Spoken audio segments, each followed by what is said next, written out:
During my first week as a freshman in college, I remember going to the dining hall to grab breakfast. I saw a tray full of these beautiful crispy strips of meat.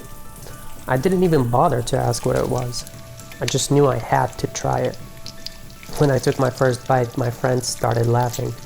One of them asked, "So how do you like pork?" And I was like, "This is the best thing I've ever had in my life." And that is how I learned about and fell in love with bacon. Hey, what's up? Or as we say in Iraq, shakumaku. I'm Taif Jany. I'm an immigrant, and I believe that we can seize the power of immigrants to reunite a divided America, build bridges, and strengthen communities nationwide. I was born and raised in Baghdad, the capital city of Iraq, and I lived there for half of my life. I come from a minority group called Mandaeans. I'm the youngest of four, and I learned English by listening to Eminem. As you can imagine, life in Iraq was not easy. But even though I lived through a dictatorship, economic sanctions, and of course the 2003 war, I never really thought about leaving the country. But interestingly, I always dreamed about visiting the United States. One day, when I was 16 years old, everything changed. My father was kidnapped and presumably killed on his way home from work.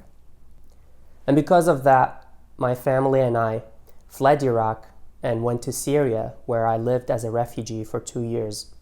While I was in Syria, I joined a program that was designed to help displaced Iraqi students come to the United States to finish their education. And in the miracle of time, in August of 2008, my dream of coming to America became a reality. I arrived in the US with an F1 visa as a full-time international student to attend Union College in Schenectady, New York. Since then, I've been granted asylum, permanent residency or green card, and I recently filed for citizenship. All of these experiences combined have truly helped me understand not only the challenges that come with our US immigration system, but also the value that immigrants bring to the table.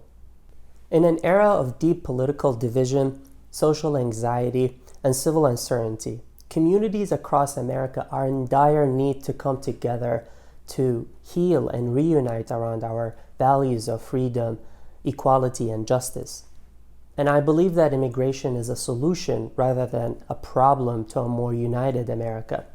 And it seems like the American public agrees. According to a recent Gallup survey, nearly 8 in 10 Americans believe that immigration is good for the country. And that shouldn't be a surprise, really. Immigrants contribute so much to the well-being of America. They are job creators, teachers, doctors, business leaders, change makers, and drivers of social, cultural, and technological advancements, and much more. But unfortunately, our lawmakers on both sides of the aisle are failing to come together to reach comprehensive immigration reform that works for everyone. These political dynamics, accompanied with incomplete coverage by the media, have resulted in a failed portrayal of the fuller immigrant experience. Immigrant success stories, backgrounds, and contributions remain missing from our national conversation around immigration. So how do we actually go about changing that? We can't just keep talking to policymakers and expecting things to be different. We need to change the hearts and minds of the general public in order to influence decision makers.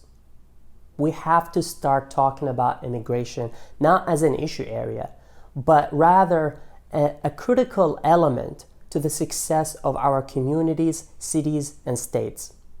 And that is why I created this project, to give immigrants the opportunity to tell their side of the story in their own voice. In doing so, we will create a space for a more productive, well-informed, and bipartisan dialogue that will have a long-lasting positive impact on not only our immigration policies, but the future of the United States. In America, our immigration policies refer to us as aliens. But we're not aliens. We're people with incredibly full lives that are living and keeping the American dream alive, as you will see in this series.